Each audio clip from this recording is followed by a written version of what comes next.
Thank you very much. Thanks for having me here. Great course today. I'm going to spend the next 15 minutes trying to talk a little bit about going over the management of GERD.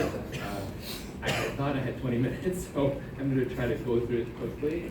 I think the first thing I want to talk about is how do we approach GERD in general in terms of management. And you can think of it as more standard therapy and also more advanced therapy. Usually you would think about lifestyle modification, maybe acid manipulation. These are the standard therapy we do before we do any testing. And this can include things like over-the-counter medications, H2 blockers, or most commonly PPI. A lot of the antacids and alginate mainly try to buffer acid. H2 blockers can help inhibit histamine-stimulated acid secretion, and proton inhibitors try to bind to these activated proton pumps to reduce acid suppression, reduce acid secretion. So what are the responses to PPI in the general population? Well, despite how strong PPI is, and really one of our first-line treatment now for patients, it's still a significant proportion of patients actually do not respond to PPI. We look at the US population, generally up to 20 to 30% of patients with reflux symptoms do not respond to PPI.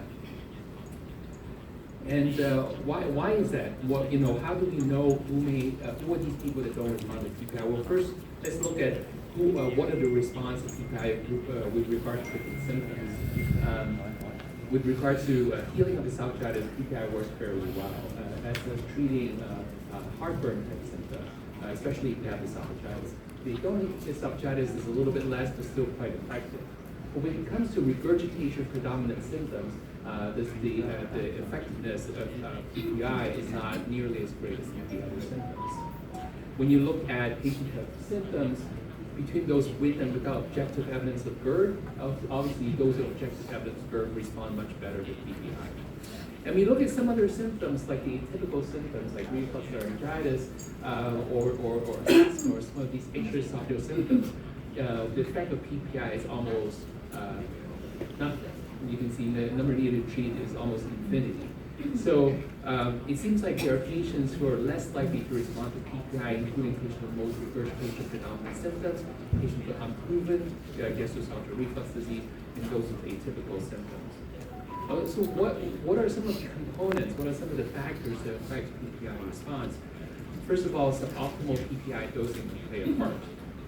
And studies trying to look at patients who don't respond to PPI, who are taking them, it turns out that a lot of them actually are not dosing their PPI appropriately. A lot of them were not taking them at the right time, they're taking them as needed, they're not taking them with meals. So perhaps one of the first things when we approach patients who are not responding to PPI is to figure out how they're taking them. Second of all, we talk about sort of the different type of symptoms. The regurgitating predominant GERD symptoms may not respond to PPI as well.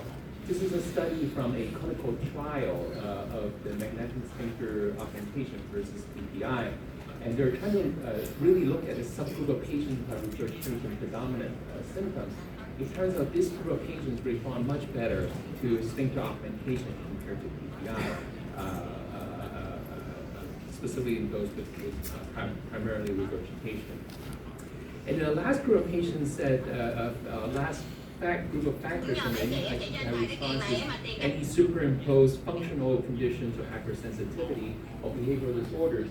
It turns out that patients, some of the factors that impact PPI response are patients who have other functional disorder overlap, other conditions such as depression. These patients are less likely to respond to PPI as well. So these are some of the factors we need to consider when thinking about patients, whether or not they respond to medications. What are some of the limitations of PPI? Why do these patients not respond? There are a number of different possibilities that might be accounting for it. First of all, PPI are vulnerable to degradation by gastric acid, and that's why they have this enteric coating. It protects them from the acid, but they also delay the absorption. PPIs are prodrugs. They need to be activated by the gastric acid to even bind to the proton for them to work. And also, only the actively acid-secreting parietal cells are actually being blocked by the PPI. If the proton pumps are not activated, the PPI doesn't really work on them. And that's why you need to time the PPI with eating so that the proton pump can be activated for the PPI to work. And also there's a lot of individual variability in the rate that they're metabolized. Also, PPI have a relatively shorter half-life, and they're really limited by the half-life of the proton pump itself. Our body's really good at regenerating PPI, so even if when regenerating proton pump, so even when PPI binds to it, if it makes new proton pump, then it kind of stops working as well. So with these limitations in mind, there's some new medication, options that are available that might be kind of try to overcome these limitations. One of them is these potassium competitive acid blockers, a new group of medications that work differently from the PPI to help patients with reflux.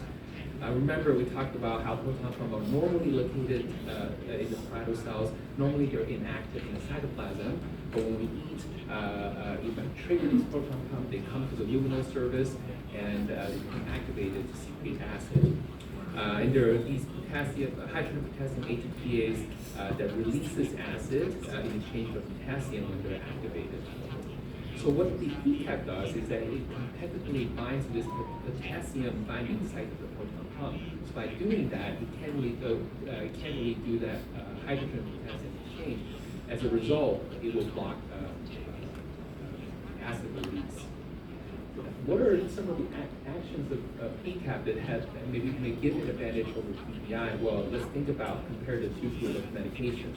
First of all, PCAP actually acts directly on the hydrogen potassium ATPase enzyme in both resting and stimulated state. So even when the proton pump is not activated, the PCAP can still bind to it versus PPI will require activation of the proton pump. So perhaps patients don't really have to be eating, they don't really have to time it as closely to food for the PCAP to work compared to PPI. The concentration that PCAP is achieved is much higher than PPI in our plasma.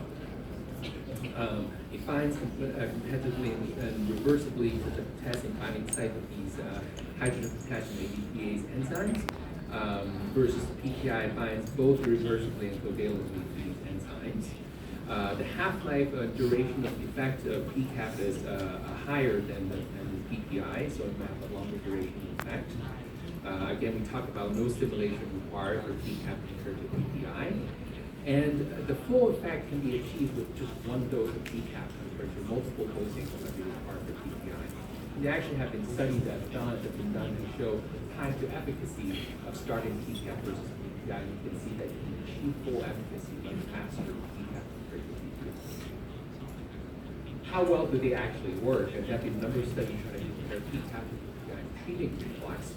One of the first studies trying to look at erosive esophagitis healing.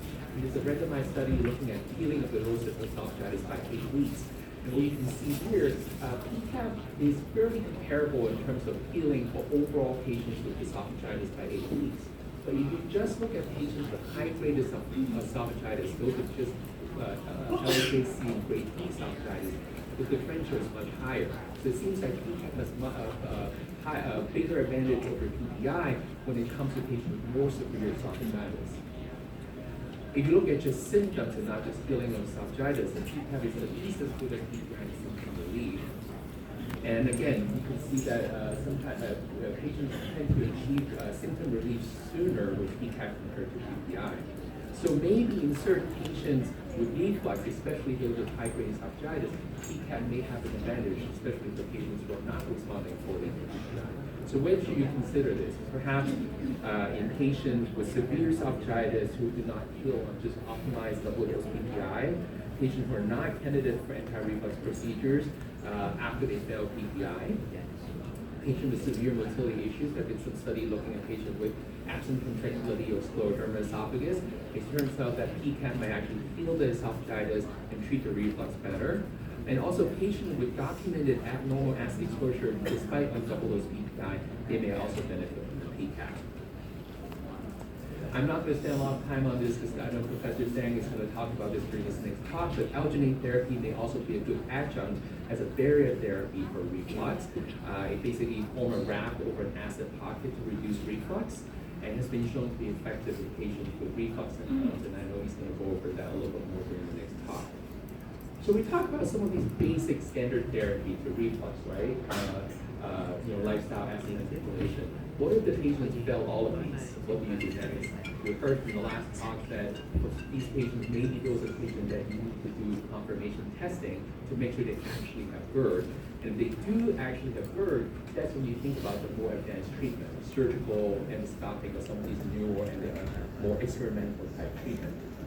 So what are some surgical therapies that are available? I'm not going to go too much into this, just a little overview of surgical therapy available. We know fundoplication is usually the most common one that we do, and there are different types with total full wrap or a partial wrap. And there have been studies that actually try to compare them. It turns out that they are both really good in relieving GERD symptoms. About 90% of patients have relief of their GERD symptoms with fundoplication. And comparing partial and total fundoplication, they are also both fairly comparable in controlling acid exposure and reflux symptoms. And the post-op recurrent PPI use of 3 years is also fairly similar between the two groups. But perhaps in terms of post-operative symptoms, the group with full fundoplication tends to have a little more gas bloating symptoms or even dysphagia after surgery. So perhaps in these patients, some of these patients are more prone to dysphagia, maybe a partial fundoplication would be a better option, but both of them are fairly effective. There are also other surgical therapy available. One of them is magnetic sphincter augmentation, which is basically these magnetic beads that you implant at the lower esophageal sphincter to create a barrier. It has been shown to reduce acid exposure, reflux symptoms, and PPI use. The problem is that if you have a large hiatal hernia or significant hypoglossal, this might not be patient will have trouble swallowing afterwards. There have been some fundoplication, meta-analysis that compared to fundoplication and showed them to be fairly equivalent in selected patients. But there's still very limited randomized trial, and this might also be going out of favor a little bit. I know they're kind of limiting their marketing to the US now, so I don't know if they're still going to be available in a few years. Another surgical option is actually, we're seeing a lot of complications with obesity now coming into reflux, and there's been a lot of data showing that bariatric procedure, bariatric intervention may be helpful in treating the reflux symptoms if you are successfully able to make them lose weight. Within the bariatric surgery, more microelectric bypass would be the best option because some of the other bariatric surgery like sleeve gastrectomy actually might increase reflux. I'm going to quickly talk about some of the endoscopic GERD management options. You have procedure types.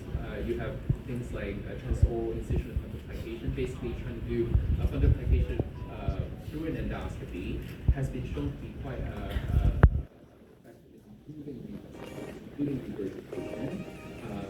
And for patients with hiatal hernia, maybe combining it with the hiatal hernia repair surgically has been shown to be helpful. Radio frequency ablation has been used, has been studied for a long time now. Basically, try to scar down the lower esophageal sphincter region to create a barrier to help reduce reflux. Has been shown to reduce symptoms when they compare the acid exposure time before and after the procedure. It improved, but doesn't really normalize the acid exposure time. So maybe not as effective in fully controlling reflux. There's a couple of newer procedures now that try to create scarring at the lower esophageal sphincter in different ways, including through band ligation to help create a reflux barrier. There's some promising results in these in reducing PPI use and improving symptoms. But so far, all the studies have been open label, so there's not really good randomized trial for this yet. So perhaps this can be useful in the future, but one thing to be cautious about is the post-procedure dysphagia. And then lastly, we talk about bariatric surgery for patients with obesity. Bariatric endoscopic procedures may also be useful for these patients with reflux as well. We recently published a study where we found that patients who underwent endoscopic bariatric procedure actually have improvement in their GERD symptoms. This might be enough. The key thing is when you think about treating these patients, choosing whether medical or surgical therapy is really figuring out who the ideal candidate is. This is a study published a few years ago from a number of different VAs in the US, and they basically try to pick out patients who truly have PPI refractory ongoing abnormal reflux and then randomize them to surgery or medical therapy. And what they found is, first of all, a lot of these patients with refractory heartburn symptoms actually don't have reflux. They just have no functional heartburn. for the one that true refractory reflux, in this specific group of patient, if you do surgery, I think this slide here. If you do surgery, they actually do much better. About almost 70% of them actually improvement in their symptoms. This is truly well-selected group of patients with reflux. I know I'm running a little bit out of time, so I'm going to go to the next part really quickly. Because I think the next other part I want to talk about is neurogastroenterology consideration. So we talk a lot about how to treat these patients with actual abnormal versus PPI, right? What if they actually don't have birth? What if their reflux is normal despite taking PPI? What are the roles of hypersensitivity and abnormal neuropathic central processing? This is very similar to other DGBI, right? These are patients who may have some type of stimuli. With that, combine that with abnormal central processing and autonomic reactivity, these patients then develop symptoms more related to the hypersensation. And there might be other potential modifiers that may increase this abnormal processing, like psychological abnormalities, emotion abnormalities, or altered sleep that would actually even potentiate this. And this process we think a lot about in patients with IBS or some other DGBI, but it can also happen in the esophagus as well. There have been a number of studies that try to look at perception thresholds. This is a study from a while ago looking at patients who have functional heartburn, non-erosive reflux disease, and erosive esophagitis. And what they try to do is they try to distend the balloon in the esophagus and see when they feel it. What they found was that the patients with functional heartburn start feeling discomfort in the esophagus at a much lower balloon volume compared to patients with true reflux. So these patients actually have an increase in the chemosensitivity. And it's also been shown that there might be other irritants that can make this hypersensitivity even worse. This is a study where they try to put a balloon in the esophagus, do the same thing, try to distend it, see when they feel the pain, but at the same time they infuse acid versus saline into the esophagus. And what they found was that threshold when they start feeling pain and reflux actually is even lower when you stimulate it with an acid. So these patients are really sensitized and more likely to develop symptoms. There are also psychiatric comorbidity that may increase these symptom perception. One of them is depression, anxiety has been shown to be significantly associated with functional testing. We also published a meta-analysis where we look at patients with GERD, non-erosive reflux disease, and erosive esophagitis. And what we found was that group with non-erosive reflux disease is a significantly higher proportion of patients with anxiety. So these may also be prevalent in these patients with functional disorders of the esophagus. And then there's this new concept too, with symptom-specific hypervigilance and symptom-specific anxiety, where patients who may be more predisposed already to have a fear of symptoms, fear of choking, fear of dying, fear of cancer, and they have some event, like a reflux event, that basically trigger them to start feeling these symptoms more. They become more sensitive, and the more symptoms they feel, they start having a behavioral response. They also may be more anxious to start, so they start feeling more symptoms, and it becomes a cycle where they start feeling more symptoms, they become more anxious, they feel even more symptoms, even little things trigger the symptoms, and it feeds back on yourself and ultimately results in a really low quality of life. So symptom-specific hypervigilance and anxiety is something else that we need to look out for, because these patients might just be really anxious about the symptoms and need to treat the psychological component that improve their symptoms. And how do we actually treat this? Medication, just like any other DGBI, may be useful. Neuromodulations, like with TCA, has been shown to help in a lot of patients with functional heartburn. And some other anxiolytics or sedatives have also been studied and shown to be somewhat useful in these patients as well. Cognitive behavioral therapy is another way. These patients may be anxious. They are always thinking about how bad the symptoms are. They get very emotional. They start having actual physiological sensations. They may start having rapid heart rate, start breathing really quickly because they're so scared. And they start changing the behavior because they avoid social gathering, avoid eating out because of their symptoms. So we want to break this cycle with cognitive behavioral therapy. We try to restructure them. help them think that the symptoms are actually not that bad. Learn to control their emotion and how to cope with their symptoms.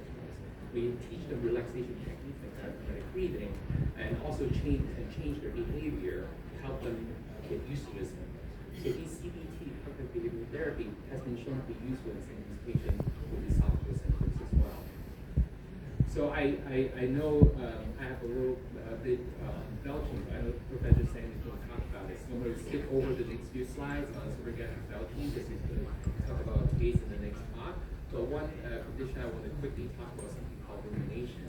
I don't know how often you guys see that here, but we've been seeing a lot of patients who have reflex-like regurgitation symptoms that turn out to have behavioral syndrome like rumination, but patients who get these effortless regurgitation of food and liquid after eating. They may come in and tell you that they're vomiting after eating or refluxing after eating, but when you really get into the symptoms, they will tell you there's no nausea. Things just kind of come up right after eating. And this is an event where a patient might have an involuntary contraction in their abdominal wall muscle and diaphragm that basically pushes everything out after they eat. This can be diagnosed either clinically by clinical history or by manometry, aberration impedance manometry, where you have patients eat a meal and monitor them on manometry. What you will see is this decrease in intra-abdominal pressure followed by impedance showing the content coming back up.